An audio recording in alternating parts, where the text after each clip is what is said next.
A lot of the internal candidates, I think they have more flexible backups this year between Yasin being able to vacillate between corner and safety, same with Maddox. But I'm curious kind of what you see, say Arnold and Reed are out this week, what you see as the potential replacement, and if there's any on the open market that you see them going after, because I looked at the corner availability and there are some decent ones, including some folks with Lions ties. Hello, can you hear me? Oh yeah, we've got you, Richard. Can you hear us? Yeah, sorry, I lost you for a bit at the end there. You were just asking about maybe some of the outside the building corners that are available, and some internal candidates. Yeah, basically the end part was what you see as their kind of plan of attack with the internal folks. You kind of hit on that already, and if you feel like you covered that, then what the outside group that may consist of some people with Lions ties as well. For sure. To put a bow on the internal candidates, I think for sure it's going to be Amik Robertson bumping outside, and then when they are playing nickel, Avonte Maddox sliding in to Robertson's old spot in the slot. And, they played about, I think is maybe in the 40s, approaching 50% of nickel snaps. They play a lot of base defense. But what I mean by that is the three linebackers, the two starters, Alex Anzalone and Jack Campbell, plus Derek Barnes on the field. And when it's not always 100% the case, because they could do some funky stuff with the defensive line, but usually when Barnes is on the field, that comes at Robertson's expense when everyone is healthy and Robertson is in the slot. But I think Robertson probably kicks outside, and he is who you feel best about out there. Avonte Maddox comes in when they play those slot reps. And then on the outside opposite him, one of Khalil Dorsey or Rock Yasin. Rock is a bit more, I think, former second-round pick, highly drafted, has done this a little bit before defensively, versus Khalil Dorsey, who has been here longer than Rock has. Rock was signed this offseason. But Dorsey, I think he makes his money on special teams. He's a little bit less as a defender and more of a gunner on punt coverage. So it'll be interesting to see between those two guys who they end up rolling with. I think they played like 9 and 8 snaps in this last game after the injuries, and I think it was Dorsey off the bench first, and then Yasin and maybe a drive or two after him. But regardless, it'll be interesting to see how those two guys do it, if they split it evenly or if one of them gets the nod over the other. And then in terms of anyone from the outside, I struggle to think of who they're going to sign, because we've had this conversation about the edge group. We list these edge guys that seem to make sense, and then they'll go and sign a guy or pick up a guy off waivers like Tyrus Wheat, who we just had no idea. Like, you know what I mean? I didn't know who Tyrus Wheat was before the Lions picked him up. So I struggle sometimes to kind of telegraph or figure out who they would have their eyes on, because I think I see some Lions connections. I see some other sort of connections. Maybe had an old stint with a member of the coaching staff, and then they go a completely different route. One name I will say that I haven't mentioned yet is Eric Hallett, who's on the practice squad currently, and he's a guy that can kind of play all 5 of those secondary spots, either outside corner, in the slot, and then either safety position. So I think he's a guy that if Arnold is going to miss this week, maybe he could either, 1, get a practice squad elevation, or 2, sign him to the active roster, because I do believe, if I'm not mistaken, they have a current spot available on the active roster after they put Daniel Thomas on IR after he hurt his forearm. Richard Silva of the Detroit News, having a good conversation with him about the recent Lions game and some of the issues out of it here, specifically the cornerback situation. I think you bring up a great point, Richard. I've been trying to have versions of this conversation with different position groups over the years. I think it started with the wide receiver group as they were improving that. Then they got, obviously they nailed the St. Brown pick and got him in, and they were building the room, but they were kind of missing that X piece. And I remember when a lot of the fans wanted DeAndre Hopkins, and I was trying to tell folks that that's not really a great fit for the current Lions format. They need somebody that's okay with not getting the ball as much, somebody that's going to want to be a willing blocker, because there's a lot of diversity as far as the target share goes, that people have to be okay with not really getting their fill there. And then it migrated to the defensive line, specifically defensive end, with all those available targets, and people were looking for one of these prolific pass rushers, but that's not really, again, what they're looking for. They're looking for somebody that's a little bit heavier in the run defense and able to crush that can. Corner, I don't exactly know what the archetype is there. I'm wondering if you can help me with that, because they have a wide variety in what they look for, and even with the guys they brought into camp this year, which I felt like some of those guys played pretty well. I was curious if you were going to mention some of those names. Obviously, Hallett was one of them, and the only one that made it to the practice squad. But it seemed like versatility was the name of the game this year. Knowledge and versatility, being able to play multiple positions, both at safety, nickel corner, whatever it is. But most of the guys they kept were not specialists. They were more versatile. But I'm curious what you saw in that defensive backfield archetype.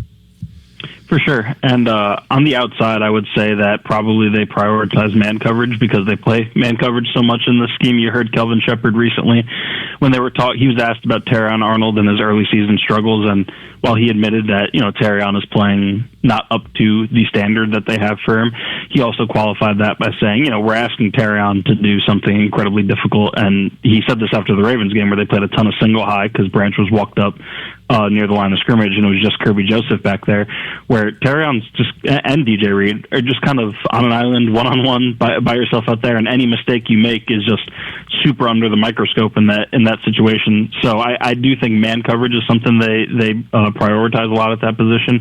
I think maybe, if I were just to peruse the names that are available at corner, like maybe one that jumps out to me is a guy like Stephon Gilmore. He's older, but he's played a lot of man coverage snaps. I will say as well, I think they do really value run support from that position, and a lot of teams do, but I think we've seen it really play out with the Lions this year when Terrion and DJ Reed have been on the field. They've been a couple of the best run defending corners in the NFL, and I know that's not why you pay corners to defend the run. You pay corners to stop the pass, but anything that they can provide in run support is helpful, and I think both of them were really doing a good job of that through the first 4 weeks, and so I think that's maybe something that they'll look at as well if they do bring a guy from outside the building.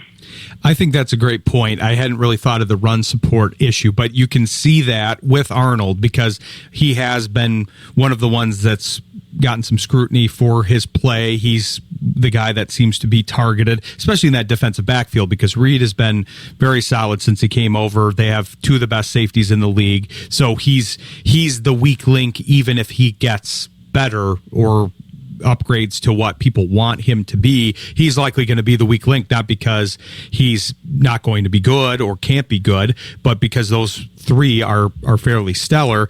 And but I do think that he's been able to really solidify himself in that run game. I've been impressed with what a willing tackler he is, and that it's not tackles down the field. It's him being in run support and stuffing runs that could have gotten out of control had it not be for him. The point is valid about, hey, you want him to cover, not be in support of the run. But I do think that they look for that in a lot of these positions, and that's why it's maybe a different archetype. So that was a good point there. But I want to switch to the offensive side, back to what we were talking about earlier in the conversation, because you talked about the run game and how things were different this week. Obviously, they switched from more of a Montgomery game last week to a Gibbs game, and he did fairly well, maybe a little bit of a stalemate, but Gibbs alone ran for more yards than most of the opponents this year for the Browns, so it was a good game overall for them. It set up the pass, which was good. Obviously, they had the special teams element as well. But I think a big part of when you were talking about Gibbs and the run game, what's amazing to me is from week to week, there's just such a diversity of weapons, kind of like we were talking about with the wide receiver thing. You're adding in Tesla and Raymond in that third slot now. Tesla may get more looks as the year goes on. And that's a lot of weaponry that Goff has access to. And it's nice to see that the offensive line is starting to gel and that week one seemed to be an isolated issue. Now they're getting some chemistry, and you just never know who's going to hurt you. And all those guys can hurt you, including Khalif Raymond, who I've always been a big fan of, and got his shining moment there on the return. So I think that's a big key to this offense, is even when they're not cooking, J-Mo didn't have his best game. Everybody can kind of have a subpar game, and the other guys will pick whoever is flailing up. Right. Yeah. We talked about this on our post game podcast. Me, along with my coworkers Nolan Bianchi and Woj, our columnist, it was almost in a weird way like a quiet 91-yard, 1 touchdown game for Jahmyr Gibbs, if that's even possible to have a quiet one of those. I mean, on the fringes of 100 yards. He ripped off a 24-yarder and a 22-yarder. Both were good individual plays, and then good plays from the offensive line as well. And then to your point, just kind of the embarrassment of riches that they have, it is pretty incredible. You have three plus, I'd venture to say even 4, maybe 5 pass catchers that you feel really good about. Even Jahmyr Gibbs out of the backfield can do a little bit of damage catching the ball. And then between Gibbs and Montgomery in the backfield, it really is like a pick your poison, and that's nothing new. They've been teamed up for a few years now. But seeing Montgomery have that 151-yard game at Baltimore, and then Gibbs to turn around, he only did it on 12 carries, by the way, and then Gibbs to turn around and have 91 yards on 15 carries, it is encouraging that, you don't always have to rely on the same guys being 17 for 17 showing up each week, plus the playoffs, where, if one guy is struggling a little bit, the other guy picks him up, and then you see a guy like Khalif Raymond maybe doesn't make enough, or not enough, maybe doesn't make the most noise on offense, but when he gets his opportunities as a punt returner, he takes it to the house. And I don't think there's a more popular person amongst the locker room on that team than Khalif Raymond. Just every guy is excited for him every time he finds any bit of success. So Amon-Ra St. Brown said in the locker room afterwards that I forget the exact quote, it's not in front of me, but basically to the effect of there's no one else on the lines that he'd rather see score than Khalif Raymond. So they complement each other well. They root for each other's success, and it is a really impressive group.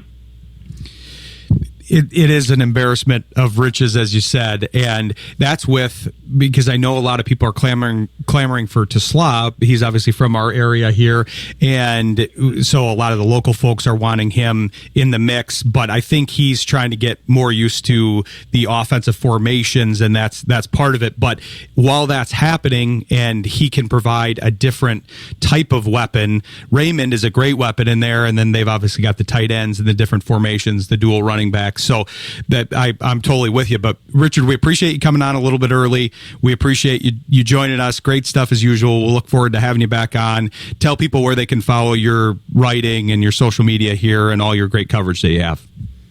Yeah, I appreciate you having me. You can find me and my coworkers' work, Nolan Bianchi, at DetroitNews.com, and then just toggle over to the sports and then Lions section. And then if you want more from me, I am on social media at Rich_Silva18. Thanks, Richard. Be sure to follow him. It's great stuff from him and Nolan and the crew there. But we appreciate you joining us, and we'll look forward to talking to you again soon.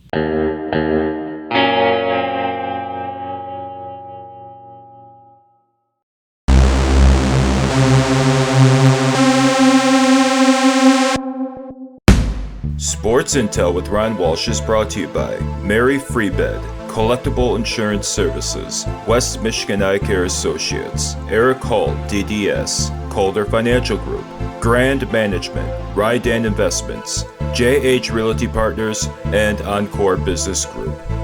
Sports Intel with Ryan Walsh airs live Monday nights, 7 p.m. Eastern on Jethro.fm. Stay informed and stay vigilant.